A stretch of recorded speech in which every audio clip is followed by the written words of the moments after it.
Se declara el nivel de alerta 2 en Guayaquil por el aumento de casos de COVID-19.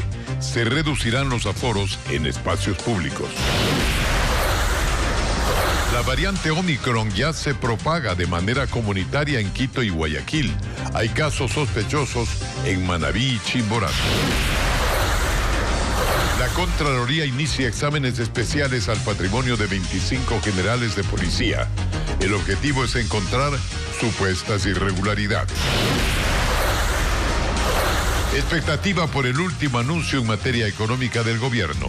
Estaría relacionada con el precio de los combustibles. El mercado automotor cierra el 2021 con una recuperación de ventas en comparación con el año pasado. Y en nuestro informe especial de esta semana, los narcotraficantes utilizan la zona rural del Guayas como escondite, crean centros de acopio para la droga que luego envían al extranjero. Las noticias en Televistazo con Alfonso Espinosa de los Monteros.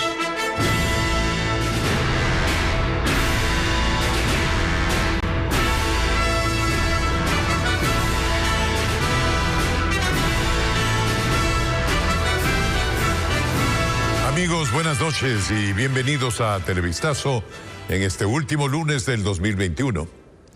La pandemia toma fuerza, penosamente. Autoridades del Comité de Operaciones de Emergencia en Guayaquil declararon nivel de alerta 2 por el incremento de casos de COVID-19.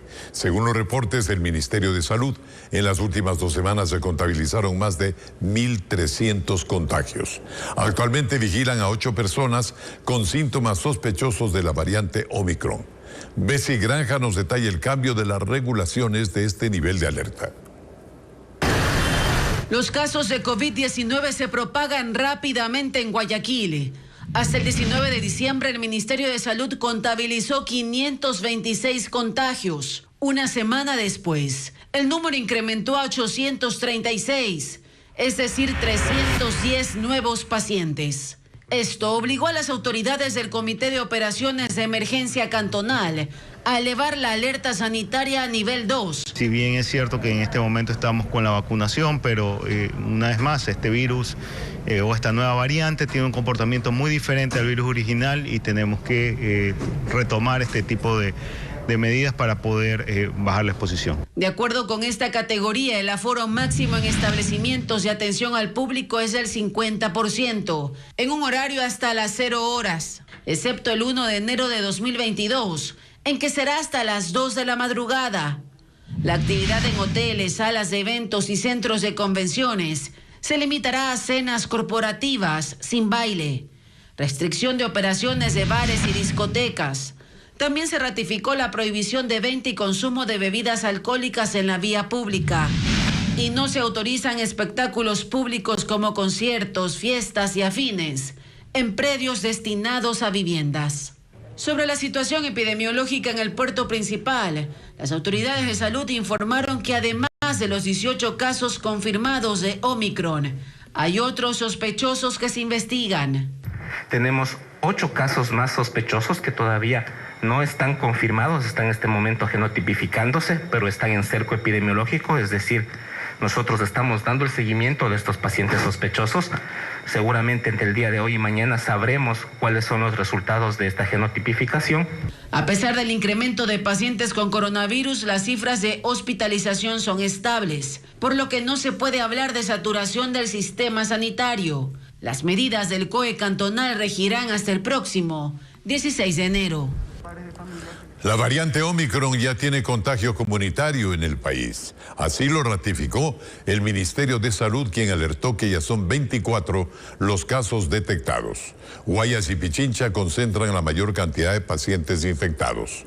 Carla Delgado nos cuenta que desde la Federación Médica aseguran que se requieren medidas más estrictas para controlar la propagación de esta mutación. Aunque ya los especialistas advertían hace algunos días que la variante Omicron ya tiene transmisión comunitaria, el Ministerio de Salud apenas hoy lo ratificó.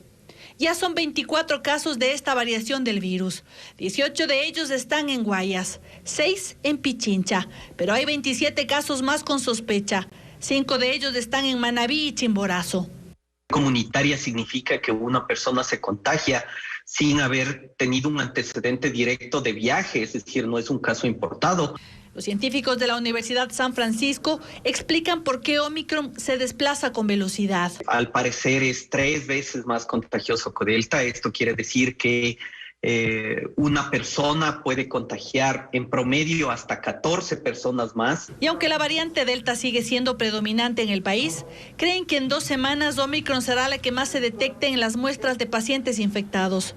Advierte incluso que los síntomas de esta variante se presentan de forma más rápida. En promedio con Delta teníamos que uno empezaba a desarrollar síntomas después de haberse contagiado a los 4 días, mientras que con Omicron el promedio está en los 2 días. El presidente de la Federación Médica Ecuatoriana cree que lo que hacen las autoridades para detener la circulación de esta variante no es suficiente. Estamos diciendo que debería hacerse por lo menos unas, 10,000 pruebas diarias, 10,000 diarias por lo menos, para saber en dónde están los focos de infectividad. Se están haciendo 2,000 pruebas. Desde el Ministerio de Salud además informaron que todos los casos confirmados y sospechosos se encuentran en cerco epidemiológico. Sin embargo, no explicaron cuál sería el estado de las personas infectadas con esta variante. En Quito, ante los altos índices de contagios de COVID-19, se retoman las brigadas móviles. También en los laboratorios privados reportan mayor positividad en las pruebas. Mientras desde la Secretaría de Salud harán nuevos pedidos al COE metropolitano para contener la propagación del virus. Las brigadas de salud del municipio nuevamente se desplazan por la ciudad en busca de casos de COVID-19. La velocidad de contagio en Quito les preocupa. Y es que mientras los acompañamos en apenas una cuadra de 10 pruebas que se realizaron, 4 arrojaron resultado positivo. A don Hugo le acaban de dar la noticia.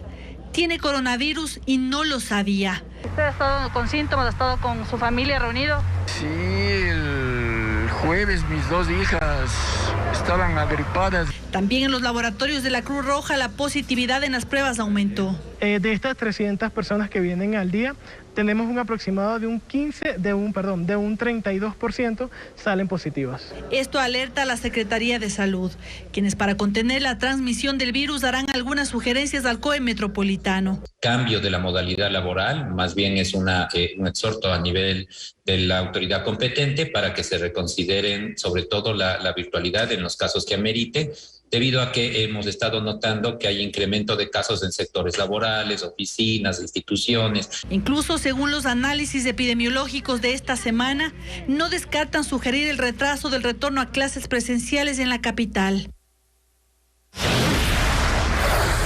La Contraloría inició exámenes especiales a los bienes y patrimonios de 25 generales de la Policía Nacional.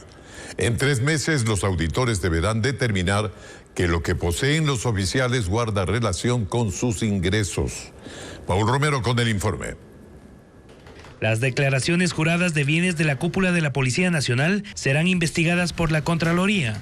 Este lunes el organismo notificó el inicio de exámenes especiales al patrimonio de 25 generales con 3 objetivos: determinar que las diferencias patrimoniales guarden relación con los ingresos, verificar que incluyan todos los bienes, el de su cónyuge e hijos menores de edad, comprobar el cumplimiento de las disposiciones legales.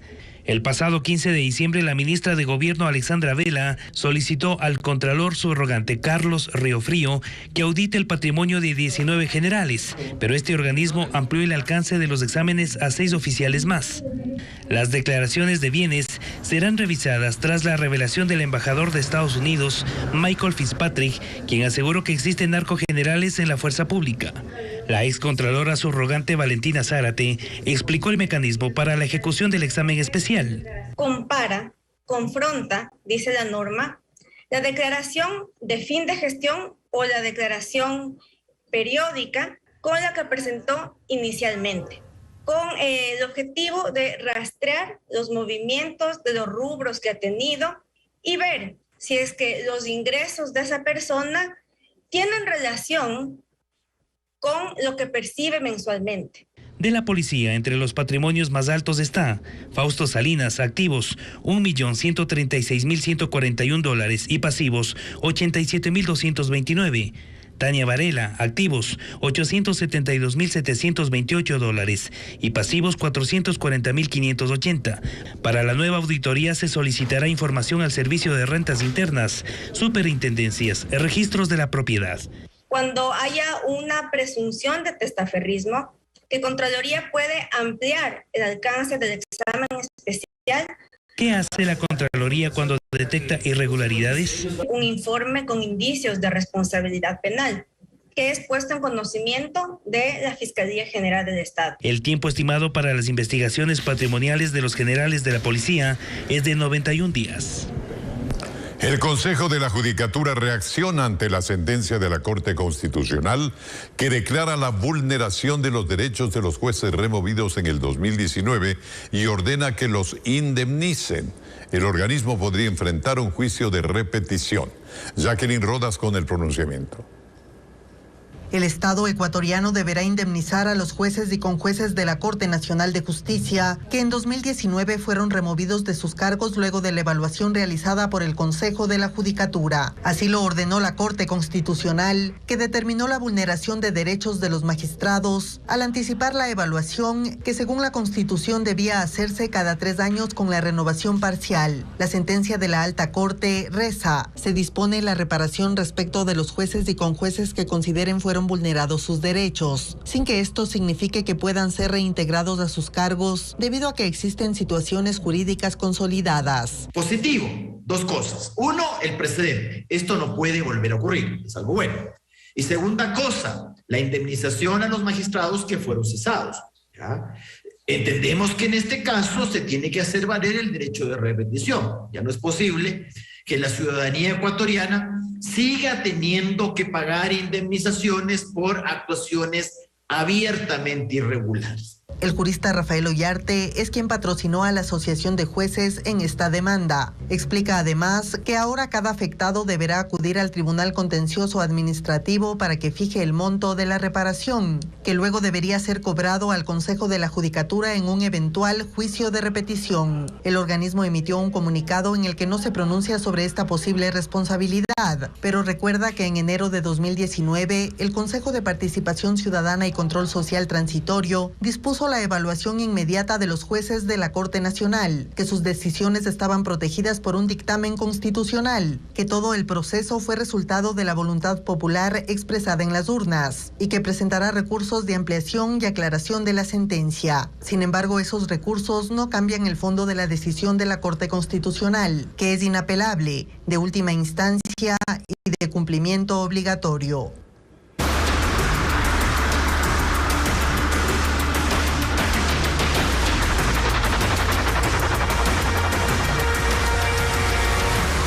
Narcofincas. Las zonas rurales de Guayas son preferidas por los narcotraficantes, quienes usan las fincas ubicadas en ese sector para almacenar grandes cantidades de droga. El objetivo es transportar la cocaína desde allí hacia el puerto marítimo de Guayaquil y enviarla al extranjero en contenedores. Diego Cuenca nos presenta la primera parte de la ruta de la droga. En la ruralidad de las provincias de la costa se esconden narcotraficantes que utilizan terrenos agrícolas para encaletar toneladas de cocaína. Las últimas huellas quedaron en un recinto a 10 kilómetros del cantón Palestina, en Guayas. Para ingresar a ese sitio hay que cruzar caminos improvisados en medio de plantaciones, donde no siempre hay acceso vehicular. En ocasiones toca caminar. Para ingresar a estas fincas hay que entrar por caminos de difícil acceso. Y son estos sitios rurales apetecidos por las bandas narcodelictivas. Esa es la ruta para llegar a la finca en la que los mafiosos almacenaron más de 1 tonelada de droga. El mes pasado, el sitio habría sido alquilado. La forma de operar de estas organizaciones es buscar lugares próximos al puerto. Es así que hemos encontrado en un sinnúmero de cantones que están aproximadamente a 1 o 2 horas de Guayaquil. La droga viene en lanchas desde Tumaco, Colombia, La desembarcan en Esmeraldas, luego la transportan por Santo Domingo, Los Ríos, Azaguayas. Esa es la penúltima parada de las organizaciones y donde se ubican las narcofincas, pues hasta estas zonas rurales llegan los camiones con el alcaloide para almacenar el cargamento. A fincas en donde existan plantaciones que tienen que ser fumigadas. Esto les facilita el ingreso de narcoavionetas. 52% de la droga que ingresa de Colombia sale por el puerto de Guayaquil. Estas provincias son las que se encargan de facilitar este paso hacia las plataformas internacionales o hacia los centros de acopio. En este caso se evidenció cómo los narcos construyeron una bodega subterránea para esconder 37 sacos de yute repletos de cocaína. Son cisternas que están camufladas entre el suelo y algunas ocasiones entre las plantaciones y están construidas especialmente para que aquí los narcos puedan almacenar hasta 3 toneladas de droga.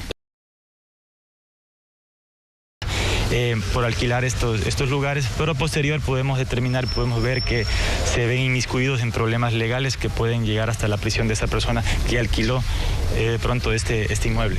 Bajo esa modalidad, las mafias hacen un trabajo de hormiga para intentar llevar el alcaloide hasta Europa. Sin embargo, en lo que va del año, la policía ha decomisado más de 200 toneladas de droga.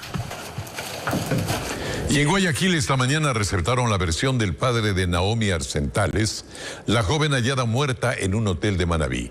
En la diligencia, la familia de la víctima ratificó su presunción de que Naomi no se quitó la vida, sino que habría sido asesinada. Se espera para los próximos días el informe de la segunda autopsia practicada.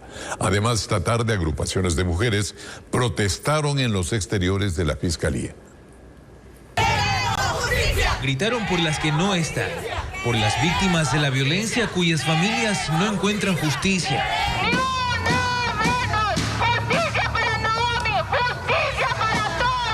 Son grupos feministas que protestaron por la muerte de Naomi Arcentales, una joven de 23 años que el pasado 12 de diciembre fue hallada sin vida dentro de un hotel en Manta, Manabí.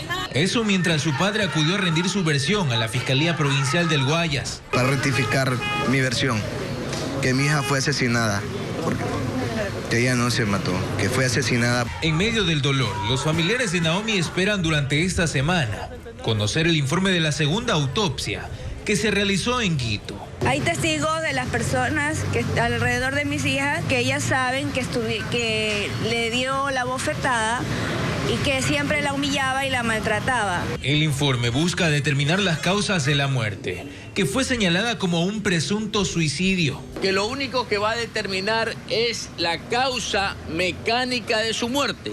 Por ejemplo, envenenamiento.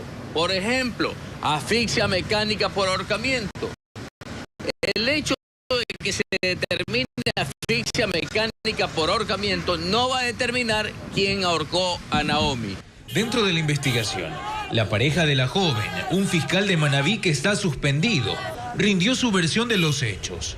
Así lo confirmó su abogado. No espero un resultado diferente al que ya se dio en la primera autopsia, que de su lectura integral da fe de que lo que ha sido es un acto autoprovocado. La Fiscalía continuará indagando ese caso mientras la familia espera aclarar las dudas del deceso de Naomi. Volvemos con los temas de la pandemia. Solo en el centro de Quito se aglomeraron 28,000 personas durante este feriado de Navidad. Esta es apenas una de las 1,000 aglomeraciones que captaron las cámaras del ECU 911 a nivel nacional. Fabiola Santana informa que estas cifras preocupan a los expertos. Son imágenes captadas en plena pandemia, en medio de anuncios de nuevos contagios por Omicron, pero nada importó. 28,000 personas se volcaron al centro de Quito durante el feriado de Navidad, cantidad que podría ingresar al Estadio Olímpico Atahualpa, según cálculos de las autoridades del ECU 911. Lo que preocupa al médico genetista César Paz y Miño, por lo que se traducirá en cuanto a nuevos casos de COVID-19. La característica más preocupante es la capacidad de contagio, que es mucho más alta. Se habla de 16 y hay algún reporte por ahí que dice que podría llegar hasta 70 personas una persona que porte esta variante. Lo que ocurrió en el centro de Quito fue apenas una de las 1000 aglomeraciones que registró el ECU 911 a nivel nacional durante el fin de semana, la mitad de ellas concentradas en Quito y Guayaquil. El especialista llamó a no repetir estas conductas en el feriado de fin de año que se avecina. De lo contrario, la demanda de pacientes con síntomas respiratorios desbordaría la atención en las casas de salud durante las próximas semanas. De aquí a una semana, 2 semanas, considerando que los síntomas pueden aparecer a partir de las 72 horas, ¿verdad?, de contagio.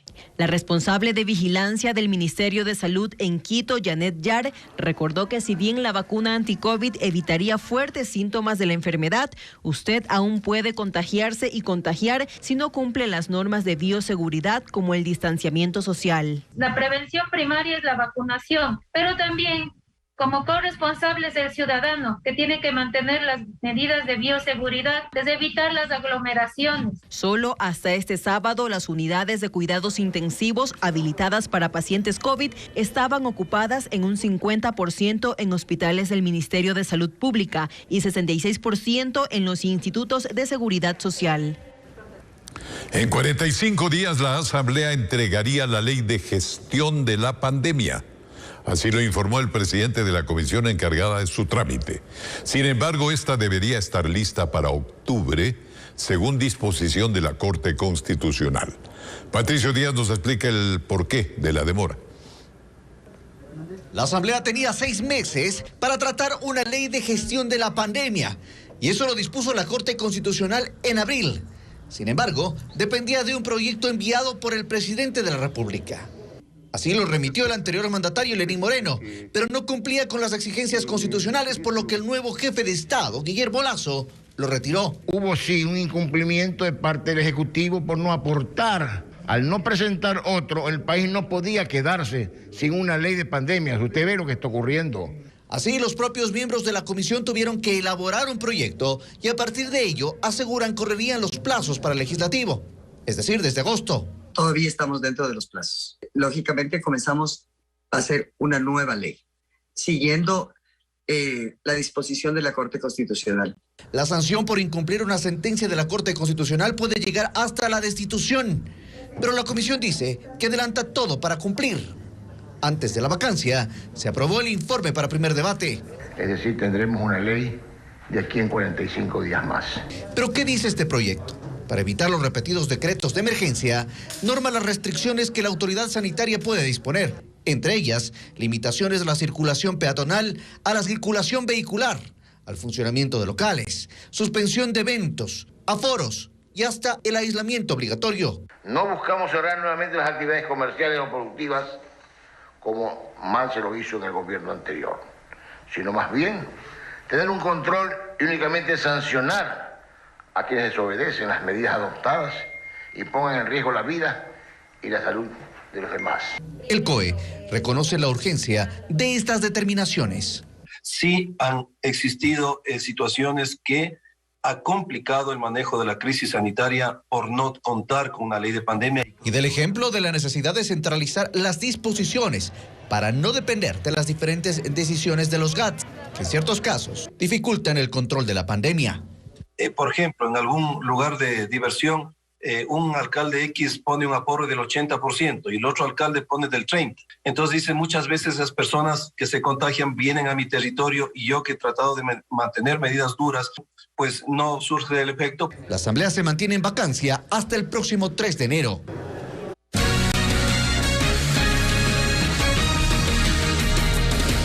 El gobierno prepara el último anuncio económico del año que tiene que ver con la propuesta de la CONAIE de reducir el costo de los combustibles.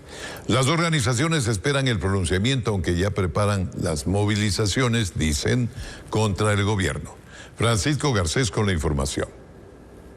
Si bien el anuncio tenía que producirse este lunes como lo había ofrecido el mismo presidente Guillermo Lasso, en Carondelet aún se lo prepara y tendrá que ver con la exigencia de la CONAIE y otras organizaciones sociales de que se baje el precio de los combustibles. Para el gobierno, cada 10 centavos de reducción implicaría que el Estado deje de recibir $100 millones al año, lo que hace imposible cumplir con la exigencia. Y me parece que ya es descabellado a estas alturas que algunos sectores persistan buscando la vigencia de un subsidio como el de los combustibles, que en definitiva termina favoreciendo a los más ricos.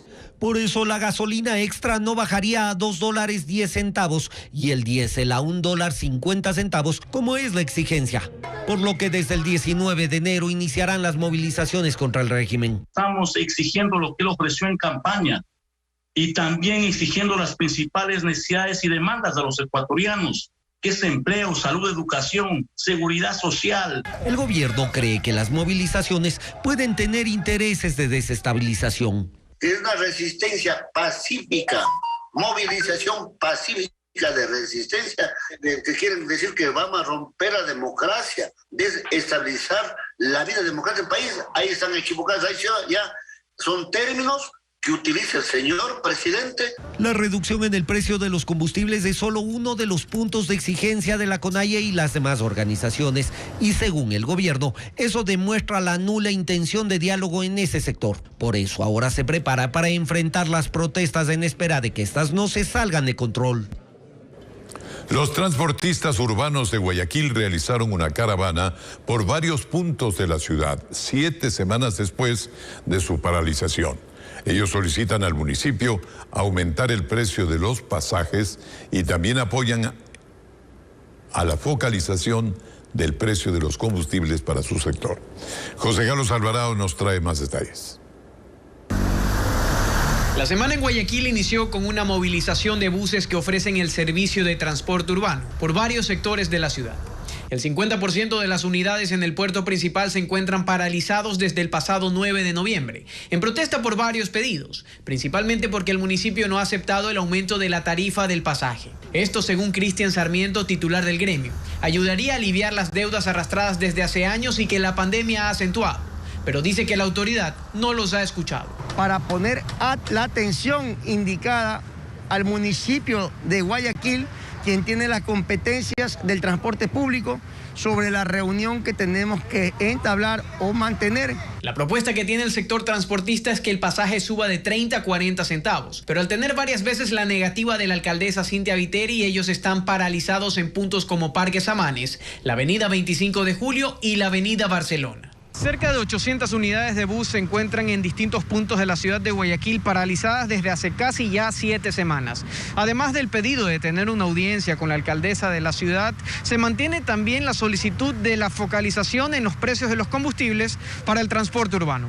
Exigimos que se haga la presencia de un estudio técnico que evalúe el verdadero o real valor de una tarifa de transporte público a la actualidad que estamos viviendo. Solicitamos una versión al municipio de Guayaquil y también a la autoridad de tránsito municipal, pero indicaron que no se pronunciarían por el momento. Mientras tanto, los conductores mantendrán la medida a la que después de casi 7 semanas sigue afectando a los pasajeros. La venta de autos en Ecuador en este año cierra con una cifra mejor a la del 2020. Los vehículos chinos se posicionaron en 2021 básicamente por tener un menor precio en el mercado local. Juan Carlos Aizprúa nos explica cómo se desarrolló la industria automotriz en el año que está por terminar. Desde finales del año pasado, la venta de autos comenzó a recuperarse en Ecuador tras enfrentar los meses más complejos de la pandemia. Según datos oficiales, ya para 2021, el sector registró mejores cifras. Por ejemplo, en 2019, antes de la pandemia, se vendieron 135,000 vehículos. En 2020, esa cantidad cayó a 82,000 unidades. Y en este año, los ecuatorianos compraron 116,000 autos nuevos. Y de hecho, ya al cierre de este año 2021, observamos que estamos un 40% mejor que el año 2020. Todavía estamos por debajo del año 2019, alrededor de un 9% menos que el 2019, pero es evidente que hay una recuperación comercial de la venta de vehículos en el país. En el año que está por terminar, los autos más vendidos fueron los chinos, que ocupan un 32% de participación en el mercado nacional. Le siguen los ensamblados en Ecuador. Tercer lugar, los importados desde Colombia. Después, los de la Unión Europea. Y finalmente, en quinto puesto, los coreanos. 38 de cada 100 vehículos que se venden son de origen chino. Es decir, nos acercamos a que en el corto plazo casi el 40% del mercado sea de origen chino. Pero ¿por qué los vehículos del país asiático han ganado terreno en Ecuador en los últimos años? Los precios han sido uno de los factores fundamentales para que el mercado ecuatoriano se haya incrementado en el segmento de los vehículos de origen chino. Principalmente por las condiciones de su producción, es decir, en China la producción es de una escala inimaginable, de una escala muy grande, con niveles de salarios mucho más bajos. Las cifras del sector también indican que ha aumentado en este año la venta de camiones, camionetas y motos, incluso más que en 2019. Se debe a que son vehículos utilizados en su mayoría para trabajo, en medio de la recesión que sigue enfrentando Ecuador por la pandemia. Vistazo al 2021.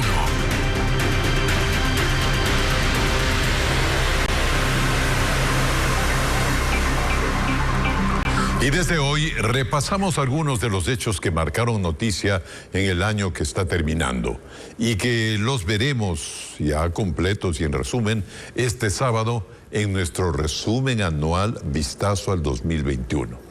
Uno de los acontecimientos fue la migración irregular, fenómeno que golpeó de distintas formas al Ecuador este año. José Carlos Alvarado con el recuento de esta ola migratoria. Es el aeropuerto Cotopaxi en Latacunga, terminal aérea que aumentó su tráfico de pasajeros en 2021. Hombres, mujeres y niños llegaron durante meses aquí para viajar a México, y no exactamente por vacaciones. Algunos confesaron que lo hicieron para cruzar la frontera de ese país con Estados Unidos, ante la crisis que atravesaban en Ecuador. Dice que me entregue a migración y que me van a hacer pasar para allá. Sí. ¿Usted está consciente de todo el tiempo que va a tener que caminar? Su niña es chiquita. Sí, pero me dijo que no me van a hacer caminar mucho. ¿Cuánto tiempo? Unos 6 días.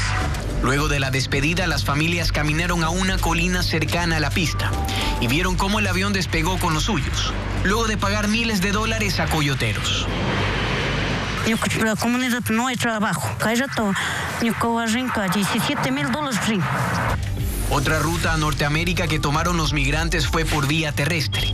Ellos cruzaron el tapón de Darién, zona pantanosa entre Colombia y Panamá, que no tiene carreteras. Luego viajaron por varios países de Centroamérica, atravesaron México hasta llegar a Texas. Durante 2021 se registraron casos de abandono de menores de edad, como 2 niñas lojanas arrojadas al otro lado del muro fronterizo.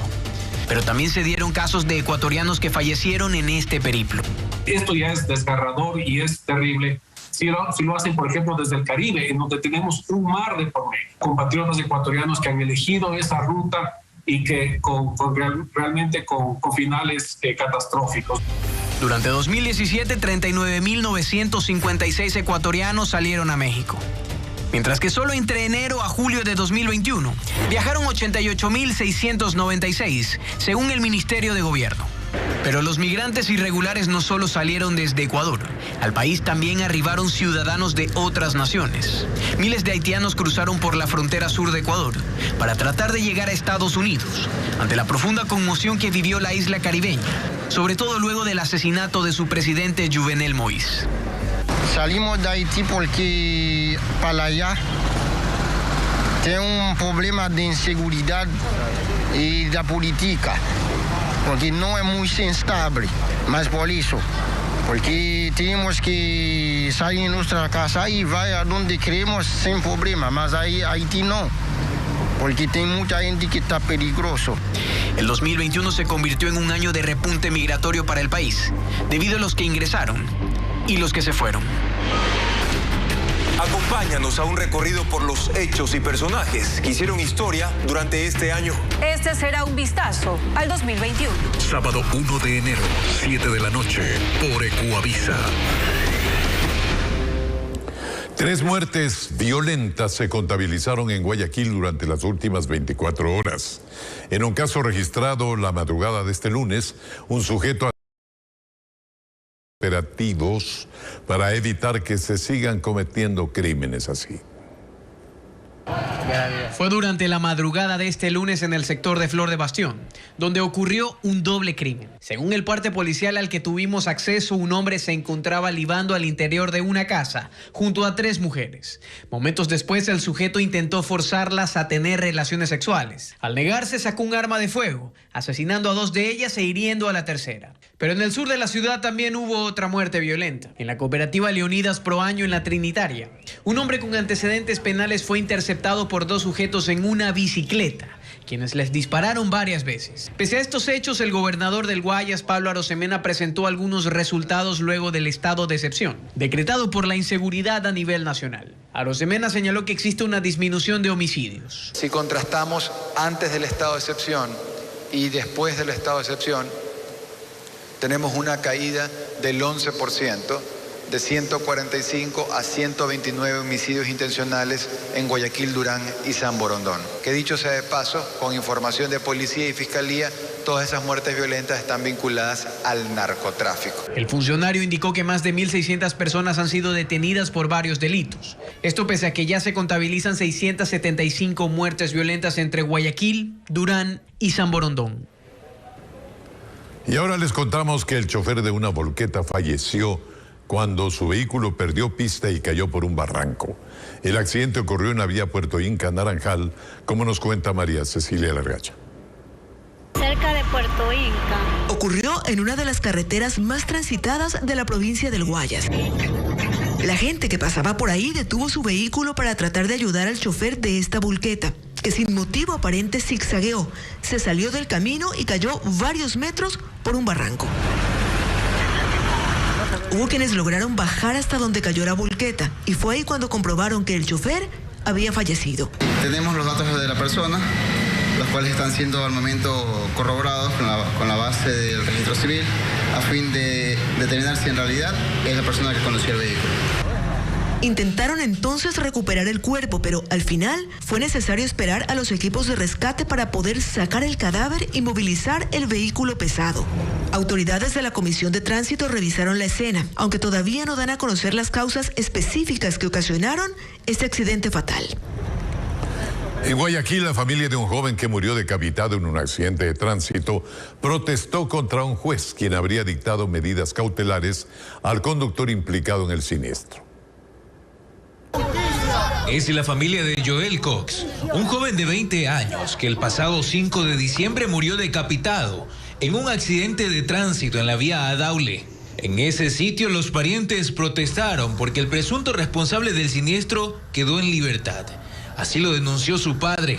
Justicia porque el señor conductor que asesinó a mi hijo porque lo asesinó con un poco de varilla de fierro, a los 12 días, 13 días, le dieron la libertad. El procesado y que ahora está libre es el chofer de un camión que transportaba decenas de varillas de hierro. Ese día se rompió una de las seguridades que ataba la carga, lo que provocó que las barras salieran disparadas del pesado vehículo, impactando a Joel cuando conducía su camioneta en el carril contrario de la vía Adaule, justo en los exteriores de la cárcel regional de Guayaquil. El señor juez le dio la vía alternativa al señor procesado y el señor ya se encuentra libre. La tarde de ese lunes, en el lugar del incidente, también se realizó la reconstrucción de los hechos, en el que participaron peritos de tránsito para determinar cómo ocurrió la mortal tragedia, a fin de poder establecer las circunstancias en las que ocurrió el accidente de tránsito y presentar el informe correspondiente ante la autoridad competente. En la protesta, la familia de la víctima también reclamó una reparación por los daños y la pérdida de Joel. Los centros de vacunación contra el COVID-19 en Quito lucen concurridos tras el anuncio del COE Nacional de la obligatoriedad del carnet en lugares no esenciales.